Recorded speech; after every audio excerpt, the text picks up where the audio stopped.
Bienvenue sur Cannes Inside 2025. Il y a des matchs qui se jouent avec les pieds et d'autres qui se gagnent avec le cerveau bien avant le coup d'envoi. Ce match nul entre le Sénégal et la République démocratique du Congo appartient définitivement à la seconde catégorie.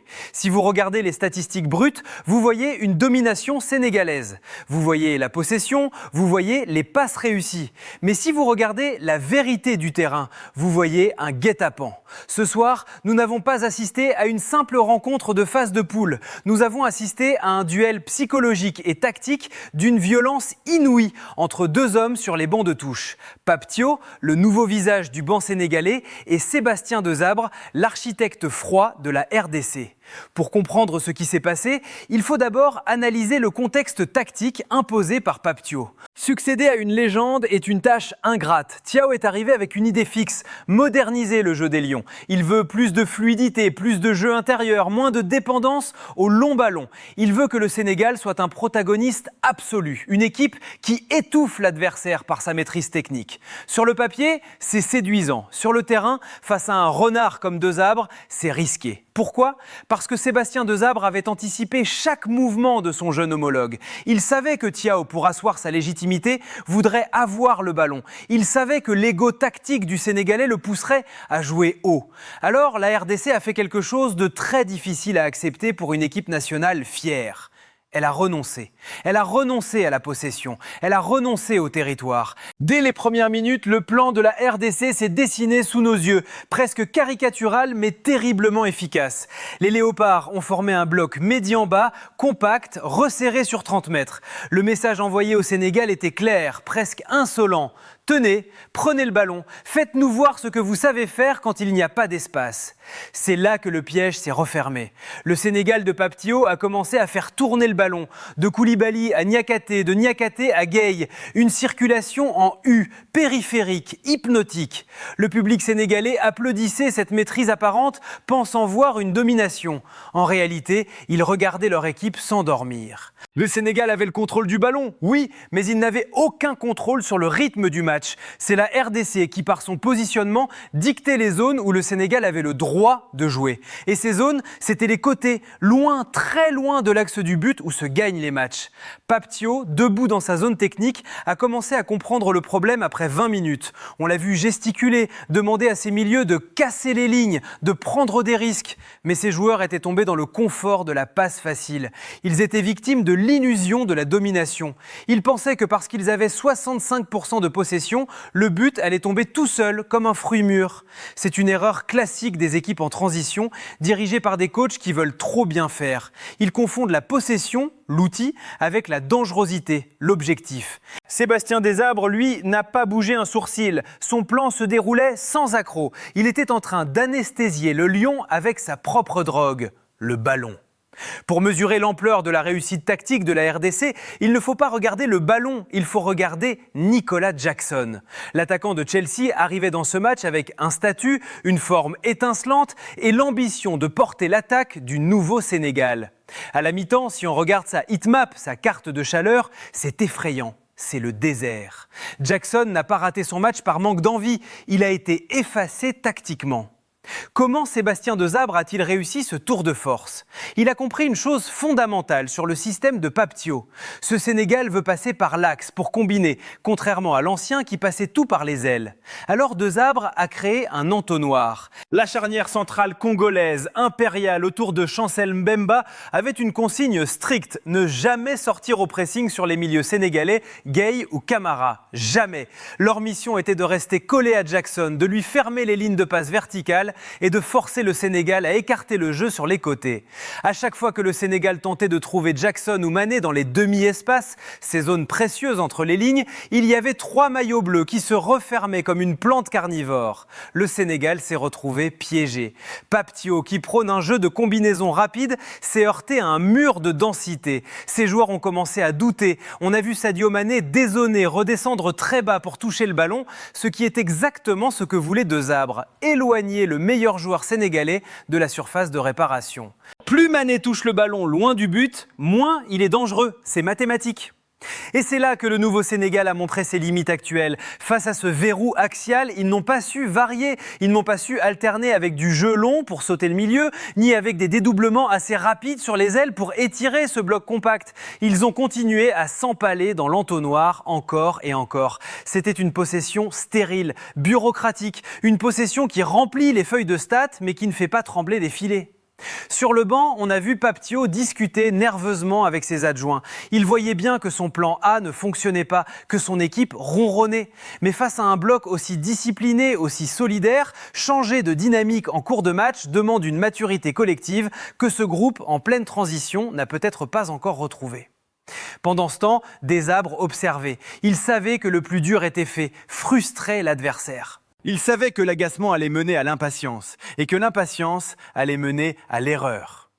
Il y a un adage cruel dans le football de haut niveau. Les joueurs gagnent les matchs, mais les coachs les perdent. Aux alentours de la 70e minute, alors que le Sénégal menait au score et semblait gérer tranquillement son affaire, le match a basculé dans une autre dimension, celle du coaching. C'est à cet instant précis que le fossé s'est creusé entre le jeune Pape Thiaw et le vieux routier Sébastien Desabre.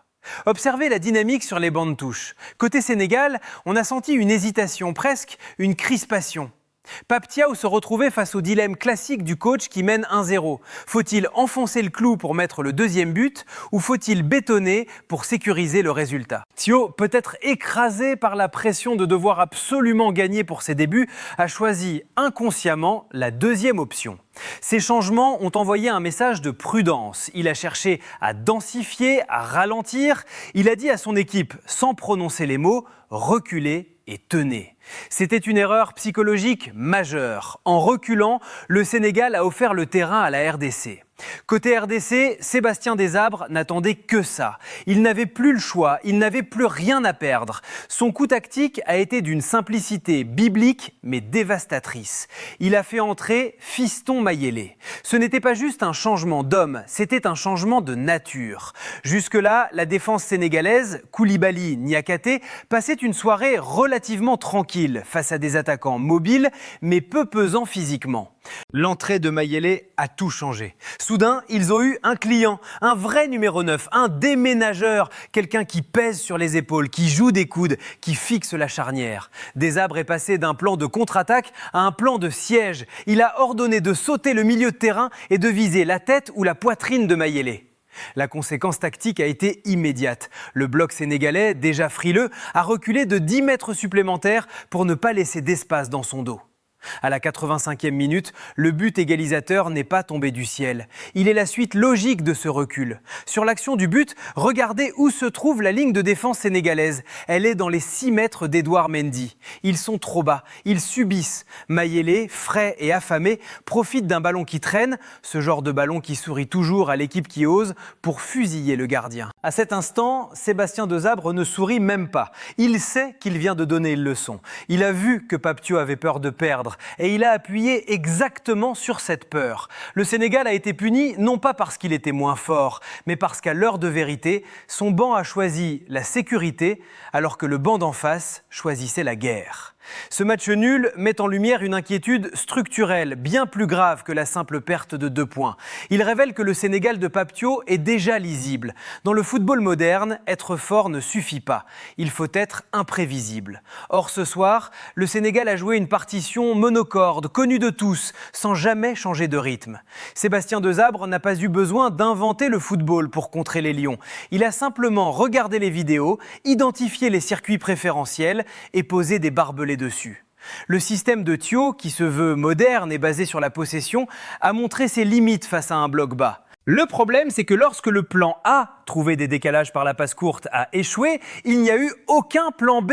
On a vu des joueurs sénégalais continuer à tenter les mêmes passes, les mêmes courses, encore et encore, comme des robots programmés qui ne peuvent pas sortir de leur algorithme. Quand l'axe était bouché, pourquoi ne pas avoir insisté sur des centres rapides pour le jeu de tête ? Pourquoi ne pas avoir tenté des frappes de loin pour faire sortir la défense ? Le Sénégal est resté prisonnier de ses principes. C'est le péché mignon des jeunes entraîneurs, vouloir avoir raison avec son système plutôt que de s'adapter pour gagner. A l'inverse, regardez la plasticité tactique de la RDC. C'est la grande leçon de la soirée. Les Léopards ont joué 2 matchs en un. Pendant 70 minutes, ils ont joué comme l'Atlético de Madrid. Défense de fer, discipline, souffrance. Pendant les 20 dernières minutes, ils ont joué comme une équipe anglaise de bas de tableau qui joue sa survie. Kick and rush, long ballon, guerre physique, présence dans la surface. Cette capacité à changer radicalement de visage en cours de match, à passer de la victime au bourreau, c'est ce qui manque cruellement au Sénégal aujourd'hui. Le danger pour Pape Thiaw, c'est que ce match a servi de démonstration pour toute l'Afrique. Désormais, tous les futurs adversaires du Sénégal, que ce soit le Cameroun, le Maroc ou même les prochains adversaires de poule, ont la cassette du match. Ils ont le mode d'emploi, ils savent que si vous coupez l'axe et que vous frustrez les lions pendant 1 heure, ils finissent par s'endormir et devenir vulnérables. Pape Thiaw est désormais au pied du mur, il doit inventer des variantes tactiques en urgence. S'il reste figé sur ce schéma, son équipe risque de sortir du tournoi par la petite porte, victime de sa propre rigidité. En conclusion, que restera-t-il de ce match dans les mémoires ? Pour l'histoire comptable, c'est un match nul, 1-1. Mais pour l'histoire du jeu, c'est une victoire intellectuelle totale de la République démocratique du Congo. Sébastien Desabre a donné ce soir une leçon magistrale de réalisme à tout le continent. Il a montré comment une équipe théoriquement inférieure peut, par la discipline, la patience et un coaching chirurgical, faire dérailler un train à grande vitesse. La RDC n'est plus cette équipe sympathique et parfois naïve qu'on a connue par le passé. C'est devenu une machine froide, calculatrice, capable de jouer moche pour gagner gros. C'est la définition même d'une équipe de tournoi. Avec ce point arraché au courage et à l'intelligence, les Léopards deviennent officiellement l'épouvantail de la compétition. Personne, absolument personne ne voudra les croiser en match à élimination directe. Pour le Sénégal et Pape Thiaw, c'est une alerte rouge. Ce match a exposé au grand jour les limites du projet de jeu actuel. Le nouveau Sénégal est beau à voir, mais il manque de méchanceté. Il manque de ce cynisme qui faisait la force de la génération précédente.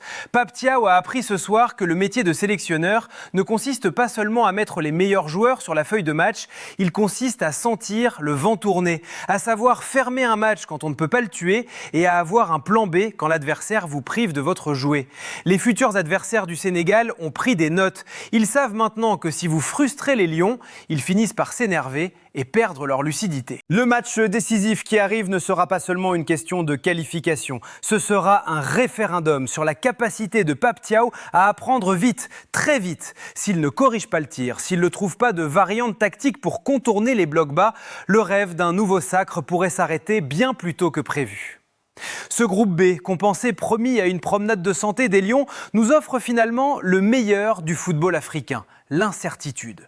Le roi a trébuché, le challenger a rugi et la suite s'annonce explosive.